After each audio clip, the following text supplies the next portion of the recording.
इंदौर की परमल फैक्ट्री में काम के दौरान एक महिला की मौत हो गई। बताया जा रहा है कि महिला सामान उठाने गई थी, तभी उसके सिर पर बंधा कपड़ा मशीन के पट्टे में फंस गया, जिससे वो उसकी चपेट में आ गई और मौके पर ही दम तोड़ दिया। पुलिस ने मामला दर्ज कर जांच शुरू कर दी है। घटना धार रोड स्थित Girdhari Lal and sun factory की है, जहां परमल बनाने का काम होता है। मृतक महिला की पहचान राजकुमारी पिता धन्ना के रूप में हुई है। फैक्ट्री मालिक के भाई संजय के अनुसार राजकुमारी दैनिक वेतनभोगी मजदूर थी और घटना के वक्त मशीन के पास से सामान उठा रही थी, तभी उसका गमछा मशीन के पट्टे में फंस गया। तुरंत मशीन बंद कर दी गई, लेकिन तब तक वो बुरी तरह से उलझ चुकी थी, जिससे उसकी मौके पर ही मौत हो गई। पुलिस ने प्रारंभिक जांच में मर्ग कायम कर लिया। आज फैक्ट्री जाकर सीसीटीवी फुटेज की जांच भी करेगी। लापरवाही की आशंका को देखते हुए पुलिस ने कहा कि विस्तृत जांच के बाद ही आगे की कार्यवाही की जाएगी। राजकुमारी मूल रूप से मेघनगर की रहने वाली थी और फैक्ट्री के पास किराए के मकान में रहती थी। हादसे के वक्त उसका पति भी वहीं था, जो उसी फैक्ट्री में काम करता था। दंपति के 3 बच्चे हैं। श्री ओंकारेश्वर ज्योतिर्लिंग में विशेष दर्शन हेतु स्लॉट सिस्टम लागू।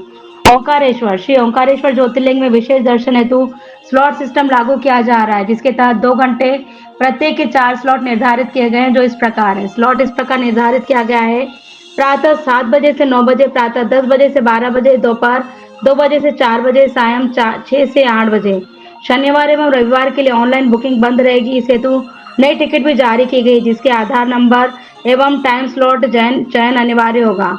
विशेष दर्शन हेतु प्रवेश अब सिर्फ ममलेश्वर सेतु द्वारा ही होगा। बुकिंग हेतु मंदिर की आधिकारिक वेबसाइट पर विजिट कर सकते हैं।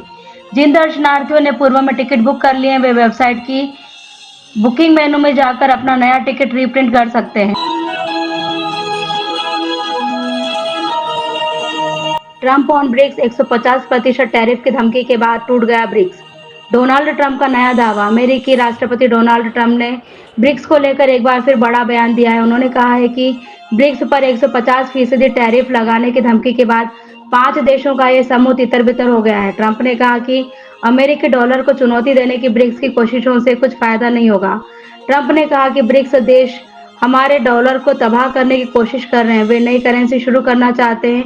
इसलिए जब मैं सत्ता में आया तो मैंने पहली बात यही कही कि ब्रिक्स का जो भी देश नई करेंसी की बात करेगा, उस पर 150% टैरिफ लगाया जाएगा। हमें आपके प्रोडक्ट नहीं चाहिए और इसके बाद ब्रिक्स टूट जाएगा। डी वर्ग की 42 कृषि उपज मंडियों में भी ई मंडी योजना 1 अप्रैल से लागू होगी। भोपाल। राज्य सरकार ने एमपी मंडी बोर्ड के माध्यम से डी वर्ग की 42 कृषि उपज मंडियों में भी 1 अप्रैल 2025 से ई मंडी योजना लागू करने का निर्णय लिया है। डी वर्ग की मंडियां वे होती हैं जिनकी सालाना आय 1 करोड़ रुपए तक होती है। उल्लेखनीय है कि प्रदेश में कुल 259 कृषि उपज मंडियां, इनमें से ए वर्ग की 39 मंडियों जिनकी सालाना आय 3 करोड़ 50 लाख रुपए से अधिक है। इसमें पिछले साल ही ई मंडी योजना लागू कर दी गई थी तथा बी वर्ग की 42 मंडियां जिनका सालाना आय 2 करोड़ से 3.5 करोड़ रुपए में 1 जनवरी से यह योजना लागू की गई, जबकि सी वर्ग की 56 में से 54 मंडियों जिनकी सालाना आय 1 करोड़ से 2 करोड़ रुपए तक है में यह योजना 1 अप्रैल से लागू करने के निर्देश पूर्व में जारी किए जा चुके हैं तथा अब डी वर्ग की 122 में से 42 मंडियों में भी यह योजना 1 अप्रैल से लागू करने के निर्देश जारी हुए हैं। उल्लेखनीय है कि प्रदेश में ई मंडी योजना के तहत मंडी प्रांगण में पहुंचने वाले किसान ही मंडी ऐप डाउनलोड कर पहुंच सकेंगे, जिनके माध्यम से वे अपना स्वयं का रजिस्ट्रेशन करा सकेंगे और अपनी उपज का विवरण दर्ज करा सकेंगे, जिसमें प्रवेश पर्ची जनरेट होगी। ई मंडी ऐप पर प्रवेश अनुबंध, तोल एवं भुगतान के एसएमएस तथा व्हाट्सएप मैसेज किसानों के रजिस्टर्ड मोबाइल पर प्राप्त होंगे। ऑनलाइन व्यवस्था होने से सभी कार्यवाहियों की रियल मॉनिटरिंग भी हो सकेगी। महाकाल मंदिर में वीआईपी नहीं करते नियम का पालन। महाकाल दर्शन के दौरान वीआईपी ने बेटी को गर्भगृह में कराया प्रवेश। वीडियो वायरल होने पर मचा हड़कंप। मंदिर की व्यवस्था में सुधार की हर कोशिश फेल। एक दिन पहले कलेक्टर ने उतारी थी अफसरों की फौज। 2 दिन पहले जल द्वार पर मोबाइल लाकर स्थापित कराया। महाकाल मंदिर में वीआईपी दर्शन व्यवस्था आम लोगों के साथ ही अधिकारियों के लिए भी परेशानी खड़ी कर रही है। ताजा मामला सामने आने के बाद आरोपी शख्स का पता लगाया जा रहा है। गर्भगृह के दहलीज से दर्शन करने आए एक वीआईपी ने अपनी बेटी को गर्भगृह में प्रवेश करा दिया और स्वयं वीडियोग्राफी करता रहा। घटना का वीडियो वायरल होने के बाद अफसरों को उसकी जानकारी मिली। इसके बाद मंदिर में हड़कंप मच गया, क्योंकि एक दिन पहले व्यवस्था में सुधार के लिए कलेक्टर ने अफसरों की पूरी फौज को मंदिर में तैनात किया है। वीडियो के आधार पर मंदिर समिति संबंधित व्यक्ति का पता लगा रही। महाकाल मंदिर में गर्भगृह की दहलीज से लागू वीआईपी दर्शन व्यवस्था नासुर बनती जा रही है। वीआईपी दहलीज से दर्शन के बाद यहीं खड़े हो जाते हैं तथा भगवान के साथ फोटो व वीडियोग्राफी करते हैं। कुछ लोग दहलीज लांघकर गर्भगृह में घुस जाते हैं। कुछ समय पहले एक युवक गर्भगृह में प्रवेश कर गया था। उसने भगवान को स्पर्श भी कर लिया था। पुजारियों ने उस युवक को पकड़ा और पुलिस के हवाले किया गया। बावजूद इसके मंदिर प्रशासन ने कोई सबक नहीं लिया और दहलीज से दर्शन की व्यवस्था निर्बाध चलती रही। बुधवार को एक बार फिर एक वीआईपी ने अपने बच्चे को गर्भगृह में प्रवेश करा दिया तथा स्वयं वीडियोग्राफी की। महाकाल मंदिर में राजनीतिक हस्तक्षेप के कारण गर्भगृह के दहलीज से दर्शन की व्यवस्था चल रही है। राजनेताओं के साथ विभिन्न विभागों के ओहदेदार भी इसका फायदा ले रहे हैं। इस व्यवस्था से आम भक्त परेशान है। गर्भगृह के दहलीज से वीडियो व फोटोग्राफी करने के कारण दर्शन बाधित होते हैं। आम श्रद्धालु जो 2 घंटे लाइन में लगकर 3 किलोमीटर पैदल चलने के बाद गणेश मंडपम में पहुंचता है, वह 50 फीट दूर से ही भगवान के ठीक से दर्शन भी नहीं कर पाता। वीआईपी को रोकने में नाकाम लाचार अफसरों ने गर्भगृह नंदी हॉल में वीडियो व फोटोग्राफी पर रोक लगाने के लिए जल द्वार पर मोबाइल लॉकर की व्यवस्था कराई थी, लेकिन वीआईपी नियम का पालन नहीं करते। प्रोटोकॉल दर्शन व्यवस्था में लगे कर्मचारी भी उन्हें नियमों की जानकारी नहीं देते हैं। इससे व्यवस्था बन नहीं पा रही है। मध्य प्रदेश के इंदौर में अमानक खाद्य सामग्री बेचने पर प्रशासन ने बड़ी कार्यवाही की। इंदौर जिला प्रशासन ने शहर में अमानक स्तर के खाद्य पदार्थों और कन्फेक्शनरी कंपनियों के नाम डुप्लीकेट सामान बेचने के मामले में कार्रवाई करते हुए 7 दिन के भीतर 26 में से 22 संस्थानों पर 1 करोड़ रुपए की चालानी कार्यवाही की है। जिला प्रशासन की यह मुहिम लगातार जारी रहेगी। दरअसल इंदौर जिला प्रशासन और जिला खाद्य औषधि विभाग ने मिलकर इंदौर शहर के 26 संस्थानों पर पहुंचकर जांच की। खास बात यह रही कि इन संस्थानों पर खाद्य विभाग के लाइव टेस्टिंग लैब से मौके पर ही जांच कर रिपोर्ट वरिष्ठ अधिकारियों को भेजी गई, जहां दुकानदारों के सैंपल फेल होने पर अलग अलग राशि की वसूली की गई है। शहर के बाहरी हिस्से में संचालित होने वाली चोखी ठाणी रेस्टोरेंट में खाद्य विभाग की टीम ने अमानक स्तर के बाफले के आटे का सैंपल किया, जो फेल हो गया। इसके बाद जिला प्रशासन और खाद्य विभाग के अधिकारी मनीष स्वामी ने संस्थान से भारी रकम वसूली। कुछ 26 संस्थानों की जांच में से 22 संस्थानों की रिपोर्ट फेल हुई है। इसके चलते जिला प्रशासन ने कार्रवाई करते हुए 1 करोड़ से अधिक की दंड राशि वसूल की। चोखी ठाणे पर बाफले में तेल की मिलावट, होटल मेरियट का घी, पनीर, अशुद्ध साबू के पोहे, नमन सेव, अरिहंत के नमकीन में भी मिलावट। मध्य प्रदेश के इंदौर में अमानक खाद्य सामग्री बेचने पर प्रशासन ने बड़ी कार्रवाई की। इंदौर के खंडवा रोड में इस विख्यात चोखी ठाणे के बाफले भी गुणवत्ता में खरे नहीं उतरे। इनमें मिलावटखोरी सामने आई है। अपर कलेक्टर गौरव बैनल की कोर्ट ने 1.5 लाख रुपए जुर्माना लगाया। इंदौर के विभिन्न प्रतिष्ठानों में 26 खाद्य प्रतिष्ठान मालिकों के खिलाफ 22 लाख की पेनल्टी लगाई गई। चोखी ठाणे में गुणवत्ता विहीन बाफले। खाद्य विभाग की टीम ने खाद्य प्रतिष्ठानों में सैंपलिंग की। यह कार्यवाही 4 माह पहले की थी। चोखी ठाणे से दाल बाफले सहित अन्य खाद्य पदार्थ के सैंपल लिए गए थे। ग्राहकों को यहां परोसे गए बाफले शुद्ध घी में बने बताए गए थे, लेकिन जांच रिपोर्ट में लूज घी और तेल की मिलावट मिली, जबकि घी में तेल मिलाना कानूनन अपराध है। अरिहंत और नमकीन के नमूने फेल। खाद्य विभाग की रिपोर्ट में नमन सेव भंडार के वेफर्स, खट्टा मीठा मिक्सचर, साबूदाना, रतलामी सेव भी मिस ब्रांडेड बताए गए। अपर कलेक्टर गौरव बैनल ने इस पर 80,000 का जुर्माना लगाया। इसी प्रकार अरिहंत नमकीन की उज्जैनी सेव मिस ब्रांडेड मिलने पर 80,000 जुर्माना लगाया। पान विलास पर 2 लाख जुर्माना। खाद्य विभाग की रिपोर्ट में गार्डफे फिलिक्स इंडिया लिमिटेड द्वारा निर्मित पान विलास प्रीमियम प्राण मसाला भी अमानक मिला। अपर कलेक्टर ने इसके खिलाफ 2 लाख रुपए जुर्माने की कार्यवाही की। सच्चा साबू का पोहा पर जुर्माना। खाद्य विभाग की टीम को सच्चा साबू के लसूड़िया मोरी स्थित गोदाम में मिलावटी पोहा मिला था। पैकिंग में भी मिस ब्रांडिंग मिली थी, लिहाजा इनके खिलाफ 50,000 रुपए का जुर्माना लगाया गया। इसके अलावा खाद्य विभाग ने होटल फेयरफील्ड बाय मेरियट में पनीर और दही के सैंपल लिए थे। जांच में नमूने अमानक मिले और इन पर 1.2 लाख रुपए का जुर्माना लगाया गया। जयपुर खाटू नगरी में लगेगा शाम भक्तों का महाकुंभ। 120 बंगाली कारीगर जुटे इस सजावट में। भक्तों के लिए गाइडलाइन जारी। जयपुर सीकर प्रदेश में खाटू श्याम जी का फागुन मेला 28 फरवरी से 11 मार्च तक होगा। इसमें देश दुनिया से बड़ी संख्या में श्रद्धालु लोग पहुंचेंगे। इस मेले की तैयारियां पूरी की जा चुकी। प्रशासन और मंदिर कमेटी की ओर से चिकित्सा, परिवहन, यातायात, रोशनी, सड़क, पेयजल और सफाई जैसी व्यवस्था को सुचारू रूप से लागू किया जा रहा है। मेले की तैयारियों को लेकर कलेक्टर मुकुल शर्मा और मंदिर कमेटी के पदाधिकारी कमान संभाले हुए हैं। मेले के दौरान सुरक्षा और श्रद्धालुओं की सुविधाओं को ध्यान में रखते हुए कई महत्वपूर्ण निर्णय लिए गए हैं। भक्त मंदिर तक इत्र की शीशी, कांटेदार डंडी वाले गुलाब और ध्वज लेकर नहीं जा सकेंगे। लखदातार मैदान के पास इनकी व्यवस्था की जाएगी। रोशनी के लिए व्यापक स्तर पर लाइटिंग की गई है और पूरे क्षेत्र में सीसीटीवी कैमरे लगाए गए। इससे पहले रिंगल से खाटू तक और मंडा मोड़ से खाटू तक बैरिकेडिंग का काम भी पूरा किया गया है ताकि श्रद्धालुओं को सुगमता से दर्शन की सुविधा मिल सके। रिंगल से खाटू श्याम जी मार्ग और खाटू नगरी को पूरी तरह सीसीटीवी कैमरों की निगरानी में रखा गया है। करीब 360 सीसीटीवी कैमरों में हर गतिविधि पर पैनी नजर रखी जाएगी। अलोधा, तिहारा, मंडा रोड और रिंगल्स रोड पर भी कैमरे लगाए गए। सुरक्षा को और अधिक मजबूत करने के लिए 4 दिशाओं में बड़े विद्युतीकृत गेट स्थापित किए गए हैं। ये गेट 4 देवताओं की आकृतियों से सुसज्जित हैं। इसके अलावा मेले के दौरान किसी भी अप्रिय घटना को रोकने के लिए कड़े सुरक्षा इंतजाम किए गए हैं। 10 सेक्टरों में करीब 7000 पुलिसकर्मियों की तैनाती की जाएगी। रिंगल्स डायवर्शन, चारण मेला मैदान प्रवेश द्वार, लामिया रोड और दाता रोड पर विशेष सुरक्षा द्वार लगाए गए हैं। भक्तों की सुरक्षा सुनिश्चित करने के लिए मंदिर परिसर और आसपास के इलाकों में भी पुलिस बल तैनात है। श्रद्धालुओं के लिए सुविधाएं बढ़ाई। भक्तों को सुगमता से दर्शन की व्यवस्था दी जा रही है। इसके लिए चारण मेला मैदान में 2 ब्लॉक बढ़ाए गए हैं जिसमें श्रद्धालुओं की भीड़ को नियंत्रित किया जा सके। चारण मेला ग्राउंड और लखदातार मेला ग्राउंड में 6 नए तय ब्लॉक भी बनाए गए। अब कुल 12 ब्लॉकों के जिगजैग से गुजरते हुए श्रद्धालु 75 फीट लंबी 14 लाइनों से बाबा श्याम के दरबार तक पहुंचेंगे। मंदिर कमेटी के अध्यक्ष पृथ्वी सिंह चौहान और मंत्री मानवेंद्र सिंह चौहान ने कहा कि सभी तैयारियां पूरी हो चुकी है। खाटू श्याम जी रिंगल्स रोड होंगी नो व्हीकल जोन। इस बार खाटू श्याम जी मेले में जाने के लिए वाहन चालकों को नई व्यवस्था से गुजरना होगा।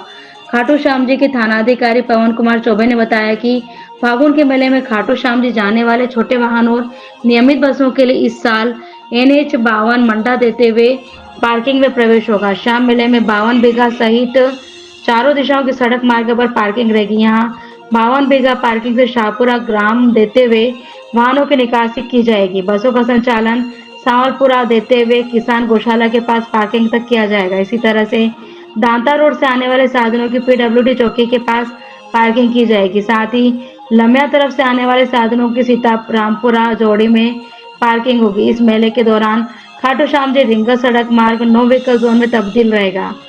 बंगाली कारीगर सजा रहे हैं खाटू धाम।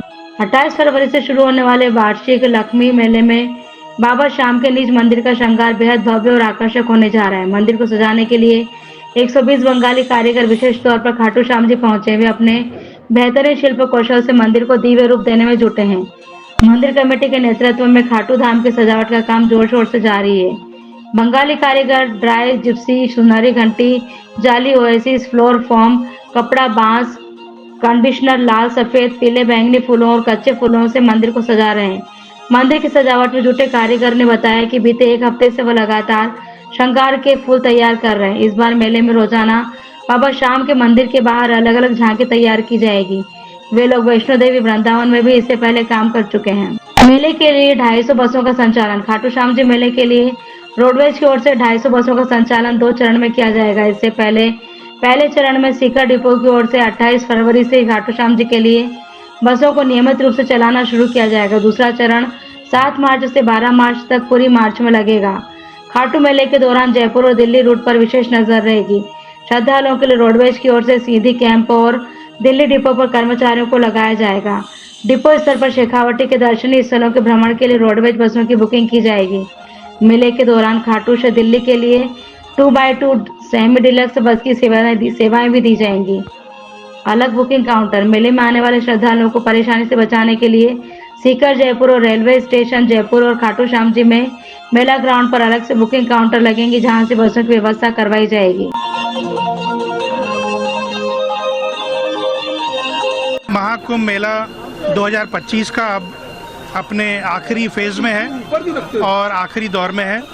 26 फरवरी को महाशिवरात्रि का मेन स्नान है और उसी की तैयारी की समीक्षा के लिए हम और DGP साहब आज आए हैं और सभी संबंधित अधिकारियों से बातचीत के साथ साथ मौके पर भी पॉन्टून ब्रिजेस, चक्कर प्लेट्स, नदी में जो जल की मात्रा है और जो जल की शुद्धता है, ये सब देखने के लिए हम लोग आज आए हुए हैं।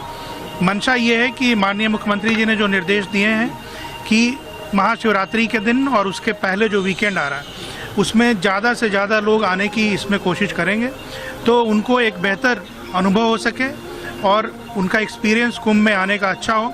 उसके लिए जो भी इंफ्रास्ट्रक्चर और बाकी जो भी व्यवस्थाएं करनी है वो सुनिश्चित किया जा रहा है। नदी में गंगा नदी में अभी लगभग 11,000 क्यूसेक पानी का डिस्चार्ज है, जो चीफ इंजीनियर साहब ने बताया अभी इरिगेशन के, और यमुना में लगभग 9,000 है, यानी 20,000 क्यूसेक के आसपास पानी अभी संगम पे चल रहा है और यही मेंटेन किया गया है। लेकिन पिछले कुछ दिनों में कुछ सिल्टेशन बढ़ा है, तो ये इरिगेशन डिपार्टमेंट को बताया गया है कि उसको डिसिल्ट करें और वहाँ से गंगा में जितना ज़्यादा से ज़्यादा पानी और बढ़ा सकते हैं 26 तारीख के लिए, उसकी व्यवस्था बनाई जा रही है। एक मेला तिथि को लेकर कुछ भ्रामक चल रही है, कुछ डेट आगे बढ़ाने की कुछ बातें चल रही है, क्या कुछ इस तरह? देखिए, ये महाकुंभ की तिथि ग्रह नक्षत्रों को देखकर तय होती है और ये डिज्नी वाटर पार्क नहीं है, इसीलिए तिथि आगे या पीछे इस तरह की बात करना बेमानी है। Thank you. मंत्री का भी कार्यक्रम कल है क्या? जी हाँ, को है क्या? जी हाँ, मुख्यमंत्री जी का आने का प्रोग्राम है। दूषित गंगा जल को लेकर भी काफी दूषित गंगा जल को लेकर भी काफी पानी की गुणवत्ता माननीय मुख्यमंत्री जी ने कल अपने वक्तव्य में बहुत क्लियर किया है। बेदिंग क्वालिटी वाटर का BOD 3 से कम होना चाहिए और डिज़ोल्व ऑक्सीजन 5 से ज़्यादा होना चाहिए। डिज़ोल्व ऑक्सीजन यहाँ संगम पे 9-10 के आसपास चल रहा है और BOD is less than 3 consistently. Faecal coliform 2500 से कम होना चाहिए, वो SPCB और CPCB दोनों के जो संगम के सैंपल्स हैं उसमें वो 2000 और 2200 का रीडिंग है। तो पानी बिल्कुल नहाने के लिए बहुत ही अच्छा है। Thank you. हवाई सेवा के क्षेत्र में मध्य प्रदेश को एक और सौगात। प्रधानमंत्री श्री नरेंद्र मोदी जी के नेतृत्व में मध्य प्रदेश की प्रगति यात्रा में एक और अध्याय जुड़ गया। नगर विमानन महानिदेशालय DGCA ने 118 एकड़ क्षेत्रफल में विकसित दत्तैया हवाई अड्डे को 3C/VFR श्रेणी के तहत पब्लिक एरोड्रम के रूप में लाइसेंस प्रदान किया है। यह मध्य प्रदेश का 8वां पब्लिक एरोड्रम हवाई अड्डा होगा जो सार्वजनिक उपयोग के लिए उपलब्ध होगा। जल्द ही सतना और दतिया हवाई अड्डों का विधिवत लोकार्पण किया जाएगा। रेलवे में फर्जी नौकरी मामला कोटा। रेलवे में फर्जी नौकरी मामले में CBI ने भोपाल मंडल और उत्तर पश्चिम रेलवे जयपुर मुख्यालय से 5 अधिकारियों और कर्मचारियों को गिरफ्तार किया। सभी को शुक्रवार को अदालत में पेश किया। यहां से 5 को 7 दिन के CBI रिमांड पर सौंपा।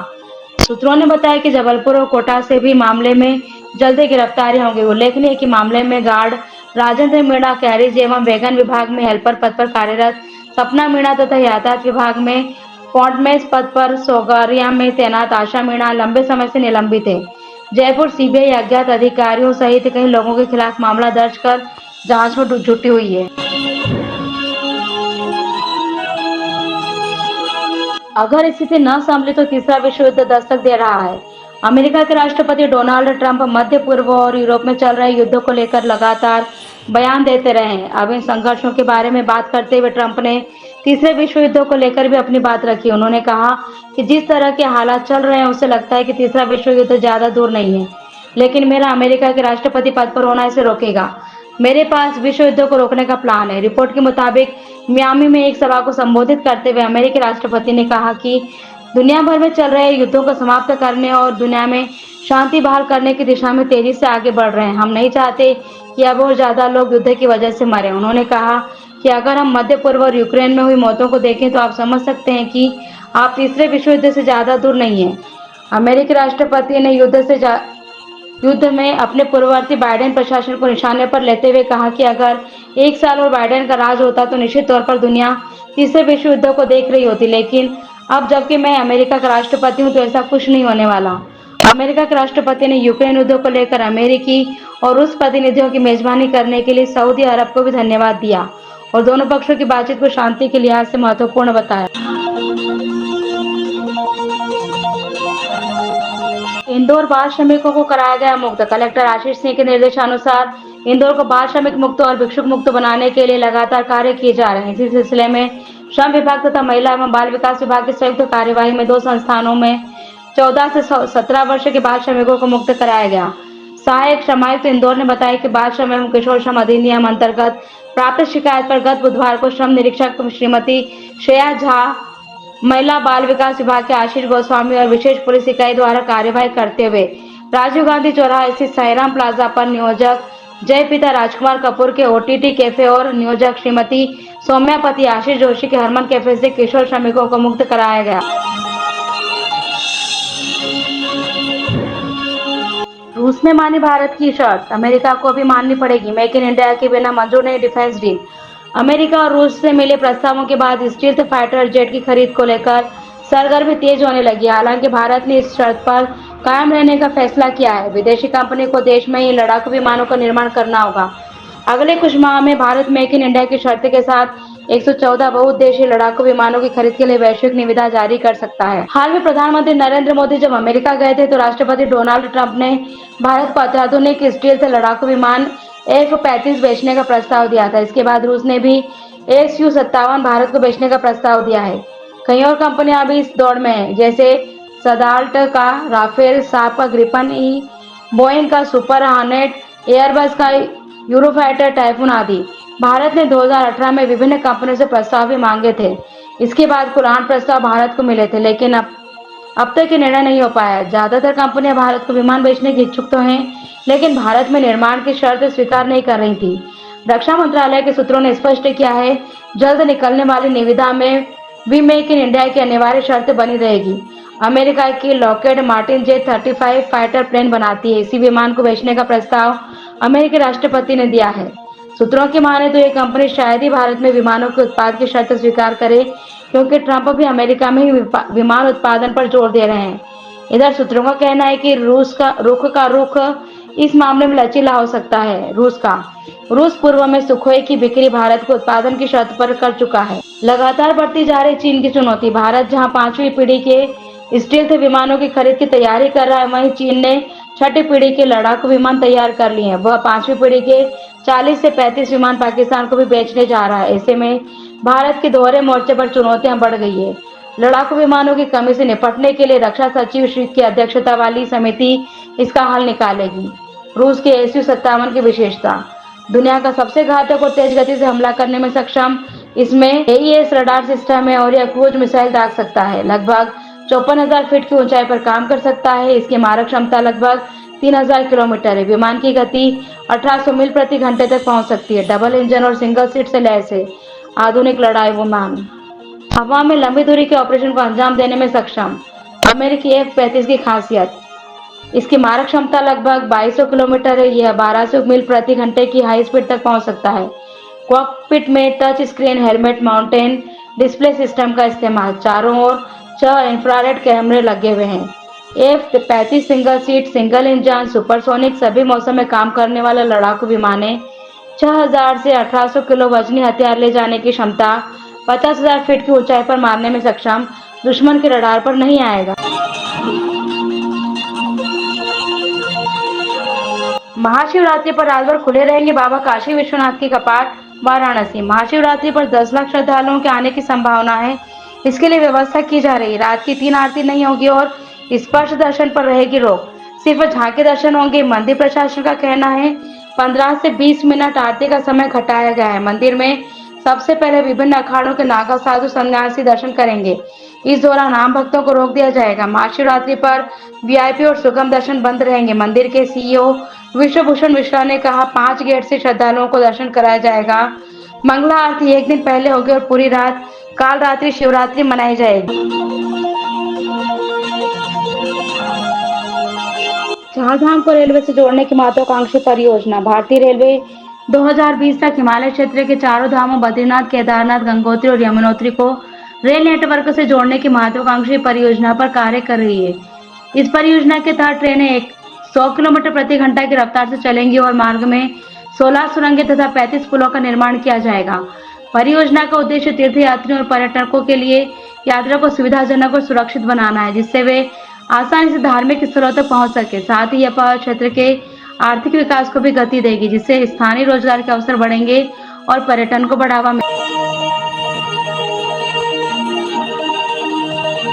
शिक्षकों को 7वें वेतनमान के एरियर भुगतान का आदेश।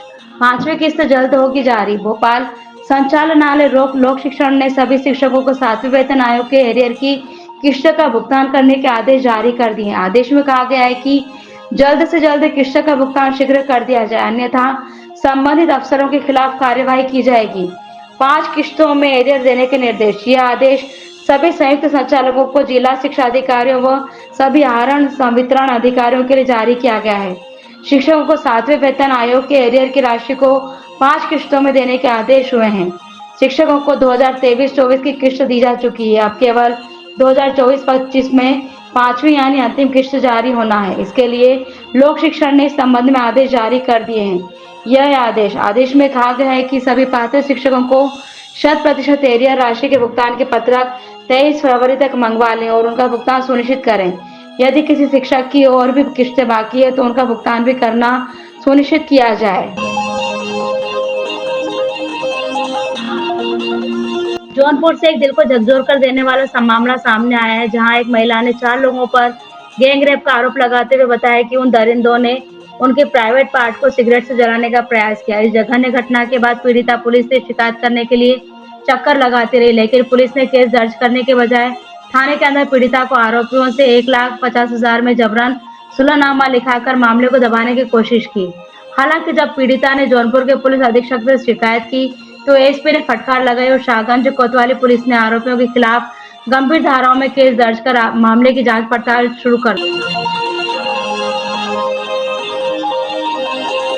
61 श्रद्धालुओं से भरी बस के साथ हादसा, मची चीख पुकार। रोक के बावजूद राजघाट पुल पर पहुंचा था भारी वाहन। वाराणसी रामनगर थाना क्षेत्र के राजघाट पुल पर शुक्रवार की भोर लगभग 3 बजे उस समय अफरा तफरी का माहौल उत्पन्न हो गया जब आदमपुर की तरफ से उड़ीसा के श्रद्धालुओं से भरी बस मालवी पुल से होते हुए पड़ाव की तरफ आ गई। पुल पर भारी वाहनों के पूर्णतः प्रतिबंध के बावजूद आई बस बड़े वाहनों को रोकने के लिए ढलान पर लगे लोहे की बैरिकेडिंग से टकराने से दुर्घटनाग्रस्त हो गई। हादसे में लगभग 4 श्रद्धालुओं को अंदरूनी चोट आई, जबकि 6 यात्रियों को हल्की खरोंच आई। घटना के बाद बस का चालक भाग गया। पुलिस ने बताया कि बस में कुल 61 लोग सवार थे। घायल तीर्थयात्रियों में जवान, बूढ़े, बच्चे शामिल हैं। मौके पर पहुंची पुलिस ने सभी घायलों को एम्बुलेंस से नगर स्थित लाल बहादुर शास्त्री चिकित्सालय में भर्ती कराया। प्राथमिक उपचार के बाद सभी श्रद्धालु चले गए। चर्चा थी कि नमो घाट की ओर से बस को पुल पर आने से रोका गया होता तो यह घटना नहीं होती। मणिपुर में क्या हुआ? सुप्रीम कोर्ट ने अरे खटिका समुदाय को अनुसूचित जाति में शामिल करने की याचिका खारिज की। नई दिल्ली सुप्रीम कोर्ट ने शुक्रवार को देश के सभी राज्यों में अनुसूचित जातियों की लिस्ट में एक समुदाय को शामिल करने की याचिका पर विचार करने से इनकार कर दिया। अदालत ने याचिकाकर्ता के वकील से कहा कि आप जानते हैं कि मणिपुर में क्या हुआ था। मामले की सुनवाई जस्टिस BR गवाई और ऑर्गेनिस्ट जॉर्ज मसीह की पीठ ने की। पीठ ने याचिकाकर्ता के वकील से पूछा कि ऐसी याचिका कैसे मान्य है। पीठ ने कहा, यह मुद्दा सुप्रीम कोर्ट के कई फैसलों से समाप्त हो चुका है।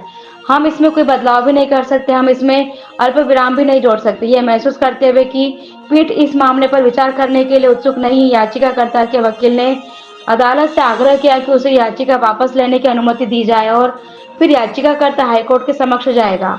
कुछ भी नहीं बदला जा सकता। इस पर पीठ ने कहा, हाईकोर्ट के पास भी कोई अधिकार क्षेत्र नहीं है, यह केवल संसद ही कर सकती है। यह पूरी तरह से तय है, कुछ भी नहीं बदला जा सकता।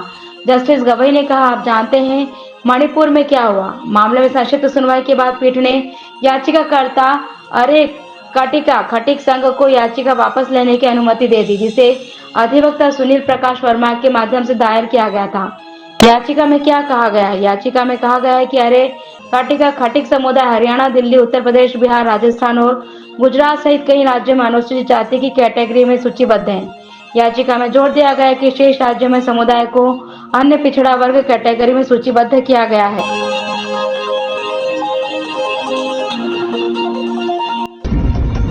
रात के 1 बज रहे हैं। मैं जयपुर से श्रीगंगानगर ट्रैवल कर रही हूँ और उसी बीच में मेरे जस्ट पास में बोगी में I am travelling in 2nd class AC और मेरे जस्ट पास में 3 लोग अपनी बोगी में बैठ करके दारू पी रहे हैं और गंदा अब्यूज कर रहे हैं, बहुत गंदा बोल रहे हैं पिछले आधे घंटे से। I just went to them and I just warned them कि आप मत बोलिए ऐसा। देन उसके बाद में भी ये लोग चुप नहीं रहे और कंटिन्यूसली बोले जा रहे और दारू पी रहे हैं। और हैरानी की बात यह है कि पूरी की पूरी ट्रेन में एक भी पुलिस वाला नहीं है। ये टीटी साहब मेरे साथ में ही बैठे हैं, आप देख सकते हो, सारे पैसेंजर यहीं पे ही है, यू कैन सी। एक भी पुलिस वाला नहीं है। मैंने पुलिस में कंप्लेन की टीटी सर के थ्रू, और इट्स बीन 1 आवर, एक भी पुलिस वाला नहीं आया है। आप यहाँ पे आओ, ये लोग खड़े हैं यहाँ पे, हैं, आप देखो यहाँ पे, प्लीज सी दैट, वो दारू का बोतल पड़ा है, ये लोग यहाँ पे बैठे हैं। हाँ, इनके पास में कोई वेपन हो, ये कुछ कर ले, मेरे को अटैक कर दे। ये भाई साहब मेरे को बोल रहे हैं कि जो कंप्लेन कर रहे हैं उनके बच्चों को मैं मार डालूंगा, इन तीनों के साथ में बोल रहे हैं। But it is really shameful कि कोई भी पुलिस वाला यहाँ पे नहीं है। मैं रेलवे मिनिस्टर से बोलना चाहूंगी, पूछना चाहूंगी, सरकार से ही बात करना चाहूंगी कि क्या महिला सुरक्षा को लेकर के इतने सीरियस आप हैं सच में? क्योंकि इस पूरी की पूरी ट्रेन में नॉट अ सिंगल JRPF का कोई जवान नहीं है, कुछ भी नहीं है। 1 घंटे से मैं परेशान हो रही हूँ, 1 घंटे से। पहले बोला मकराना से कोई पुलिस वाला यहाँ चढ़ेगा, कोई नहीं आया। उसके बाद में बोला कि डेगाना से चढ़ेगा, डेगाना से कोई नहीं आया। अब आप देखिए इस चीज की जवाबदेही किसकी है?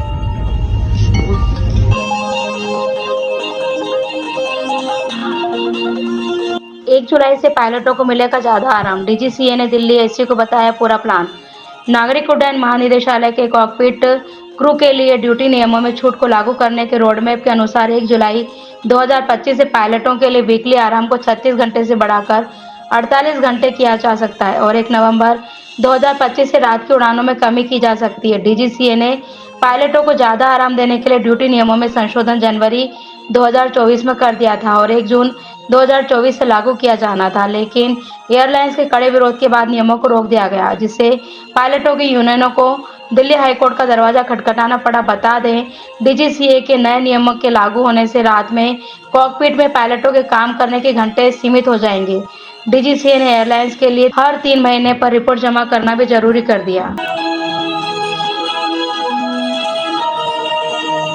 PSC की मुख्य परीक्षा का दिया जाएगा निःशुल्क प्रशिक्षण। इंदौर शासकीय परीक्षा पूर्व प्रशिक्षण केंद्र इंदौर में मध्य प्रदेश लोक सेवा आयोग 2025 की मुख्य परीक्षा की निःशुल्क कक्षाएं 17 मार्च से प्रारंभ की जाएंगी। अनुसूचित जाति एवं जनजाति के पात्र अभ्यर्थियों को निःशुल्क प्रशिक्षण दिया जाएगा। इसके लिए 7 मार्च 2025 तक कार्यालय समय में आवेदन मंगाए गए हैं। यह आवेदन शासकीय परीक्षा पूर्व प्रशिक्षण केंद्र AB रोड में जमा किए जा सकते हैं। इसके लिए केवल वही अभ्यर्थी आवेदन कर सकते हैं जिन्हें 2025 की प्रारंभिक परीक्षा में अपेक्षित उत्तीर्णांक प्राप्त होने की संभावना है।